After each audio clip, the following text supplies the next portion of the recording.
जय हिंद साथियों। इस वीडियो में देखने जा रहे हैं त्वरित और भूकंप प्रकृति के दो भयानक रूप, इसका आंसर क्वेश्चन। ठीक है, क्लास 8 का साइंस का आपका आंसर क्वेश्चन प्रोवाइड कराया जा रहा है। इससे पहले हमने चैप्टर 1 का आपके क्लास 8 का जो है अध्याय 1 का हमने क्वेश्चन आंसर करा दी है। उसका लिंक आपको वीडियो के डिस्क्रिप्शन में मिल जाएगा, नीचे डायरेक्ट वहाँ से देख सकते हैं। ठीक है, और इस नोट्स के लिए आप हमें इस नंबर पर कॉन्टैक्ट कर सकते हैं। और ऑफलाइन क्लास के आसपास के हमारे स्टूडेंट हैं, इस हमारा जो एड्रेस है यहाँ पे देख पा रहे हैं, मिथौरा बिहार सीतामढ़ी। ठीक है, तो आप संपर्क कर सकते हैं और क्लास ज्वाइन कर सकते हैं। तो चलिए पहला जो क्वेश्चन है वो शुरू करते हैं, रिक्त स्थानों की पूर्ति करने से। और इस चैनल पर पहली बार आया ना, तो इस चैनल को जरूर सब्सक्राइब कर लीजिएगा। ठीक है, चलिए 1 नंबर प्रश्न में कहता है रिक्त स्थानों की पूर्ति करें। तो इसमें पहला नंबर प्रश्न क्या है, सजातीय आवेश को एक दूसरे को आकर्षित करती है, विकर्षित करती है। तो यहाँ पे जो भराएगा वो आप लोग आंसर नीचे में आपका आंसर शो अप यहाँ पे हो रहा है। ठीक है, तो विकर्षित करती है। ठीक है, उसके बाद है तो पहला नंबर का यहाँ विकर्षित हो जाएगा। इसमें क्या भी होगा, विकर्षित। सजातीय आवेश एक दूसरे को विकर्षित करती है। सेकेंड नंबर क्वेश्चन देखिए, सेकेंड नंबर में क्या करा है। सेकेंड नंबर कहता है विजातीय आवेश एक दूसरे के, तो विजातीय आवेश ये जो है विकर्षित करती है, तो ये क्या होगा, आकर्षित करती है। ठीक है, तो पहला का का आंसर हो गया विकर्षित और दूसरा का आकर्षित। ठीक है, तो पहला का क्या हो गया, विकर्षित यहाँ पे, और ये आकर्षित। ठीक है, चलिए इसके बाद तीसरा नंबर प्रश्न क्या करता है, त्वरित चालक त्वरित से भवन को क्या करते हैं, तो सुरक्षा प्रदान करते हैं। यहाँ पे सुरक्षा हो जाएगा। ठीक है, तीसरा का सुरक्षा। अगला नंबर चौथा नंबर है। चौथा नंबर में कहता है भूकंप की तीव्रता का मापने के स्केल को जो है क्या कहते हैं, तो भूकंप मापी।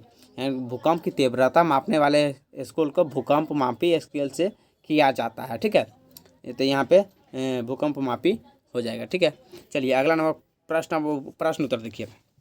अब यहाँ पे प्रश्न उत्तर है, क्या कह रहा है, प्रश्न ध्यान से देखिएगा। ठीक है, और समझने का प्रयास कीजिएगा।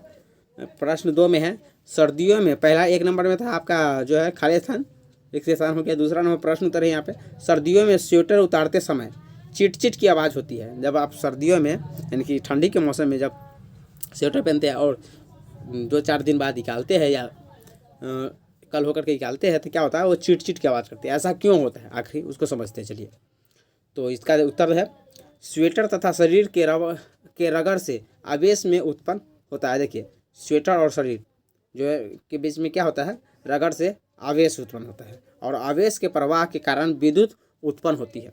जब आवेश प्रवाह होगा ना, तो क्या उत्पन्न होता है, विद्युत उत्पन्न। इस प्रकार को विद्युत उत्सर्जन कहते हैं। आज जो हमारा होता है क्रिया, उसको क्या बोलते हैं, विद्युत उत्सर्जन कहा जाता है, जिसके कारण से तीव्र प्रकाश चिंगारी के रूप में उत्पन्न होती है। और यानी कि देखिए, अब उससे हल्का सा करंट भी लग सकता है, और जो ज़्यादा चिटचिट करेगा आप उसको झमालिएगा तो उससे करंट हल्का सा देता है, तो जिस कारण तीव्र प्रकाश चिंगारी के रूप में उत्पन्न होती है, जो हमें चिटचिट की आवाज़ तथा चिंगारी के रूप में मालूम पड़ता है उसमें। ठीक है, तो आपने इसका आंसर समझ गया। तो और चलिए अगला नंबर प्रश्न देखिए, तीसरा नंबर प्रश्न उत्तर। तीसरा प्रश्न क्या कह रहा है, जब हम विद्युतदर्शी के ऊपरी भाग को छूते हैं तो वो अपना आवेश खो देता है। व्याख्या करना है, इसके बारे में आपको बताना है, व्याख्या करना है। तो चलिए इसका देख लेते हैं व्याख्या। तो उत्तर में है, जब हम विद्युतदर्शी के ऊपरी भाग को छूते हैं, यहाँ पे छूना होगा। ठीक है, टाइपिंग मिस्टेक है। तो छूते हैं तो उसके पत्ती में मौजूद आवेश हमारे शरीर में प्रवाहित होकर चली जाती है, और पुनः हमारे शरीर से प्रवेश आवेश जो है प्रवाहित होकर पृथ्वी में चली जाती है।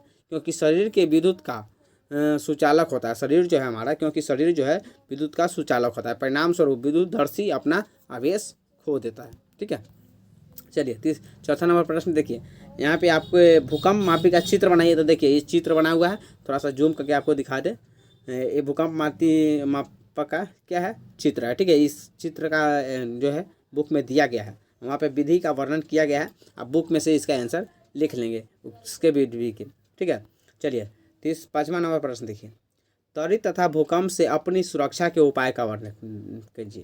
तो देखिए, त्वरित और भूकंप से सुरक्षा के उपाय जो है यहाँ पे सावधानियाँ बरतनी चाहिए, जो इस प्रकार है। यहाँ पे देखते हैं पहले त्वरित से सुरक्षा, यानी कि त्वरित का मतलब जो ताकत रखता है ना उससे। ठीक है, लौका लगता है उसको कहते हैं, आसमान में बिजली चमकता है उसी को त्वरित बोलते हैं। ठीक है, तो चलिए पहला 1 नंबर पॉइंट है, त्वरित झंझा अथवा तूफान, झंझावात या अथवा तूफान के समय खुले स्थान में नहीं रहना चाहिए। ठीक है, जब बारिश बरसती है और तूफान आती है तो क्या होता है, उस वक्त त्वरित यानी कि बिजली कड़कती है, उसी को त्वरित बोला जाता है। तो उसके बाद दूसरा नंबर, बिजली तथा टेलीफोन के तारों या खंभों से दूर बनाए रखना चाहिए, क्योंकि त्वरित एक विद्युत विसर्जन है। ठीक है, चलिए इसके बाद तीसरा नंबर पॉइंट है त्वरित से बचाव का।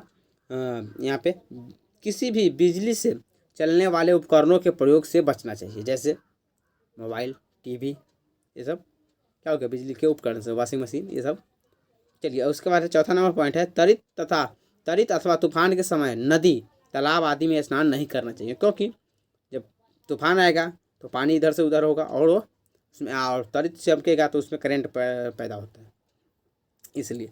पाँचवा नंबर पॉइंट है त्वरित से बचाव का, वातावरण शांत होने पर ही सुरक्षित स्थान से बाहर आना चाहिए। तो ये रहा त्वरित से बचाव के उपाय।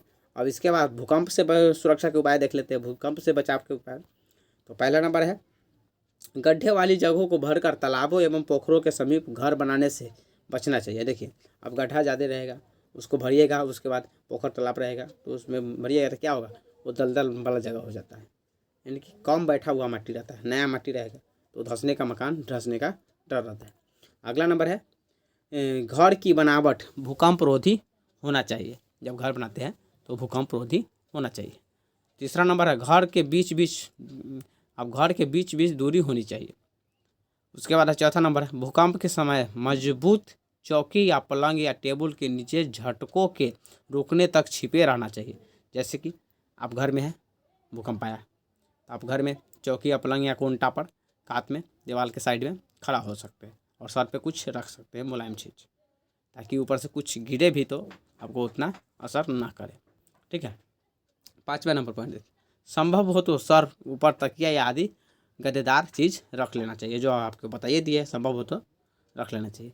इसके बाद चौथा नंबर हो गया, पाँचवा नंबर हो गया। छठा नंबर देखिए, छठा नंबर भारी वस्तुओं से दूर हटकर रहने का प्रयास करना चाहिए। अब भारी वस्तु है, उससे दूर हट रही है, न तो सर पर गिरेगा, सर फूट जाएगा। आठवां नंबर है, सातवां नंबर, भवनों, बिजली के तारों तथा वृक्षों से दूर खुले स्थान पे लेट जाना चाहिए। समझे ना। तो ये रहा आपका महत्वपूर्ण बिंदु, और नोट्स को प्राप्त करने के लिए आप हमें दिए गए नंबर पे कांटेक्ट कर सकते हैं। ऑफलाइन क्लास के लिए ज्वाइन कर सकते हैं, आसपास के स्टूडेंट हैं तो। और बता दो आपको, ऐसे ही ऑल टॉपिक के वीडियो के लिए, आंसर क्वेश्चन के लिए आप हमारे इस चैनल रिसेंट क्लासेज में थोड़ा को सब्सक्राइब कर सकते हैं। और वीडियो अच्छा लगा हो तो दोस्तों के साथ शेयर कर सकते हैं। और फिलहाल इतना ही। और इसमें हम क्या बदलाव कर सकते हैं, जो ऐसे हम आप लोगों को आंसर दे रहे हैं इसी तरह देते रहे, या किस इसमें चेंजेस क्या आप देखना चाहते हैं, आप हमें कमेंट में बता सकते हैं। फिलहाल इतना ही। जय हिंद, जय भारत।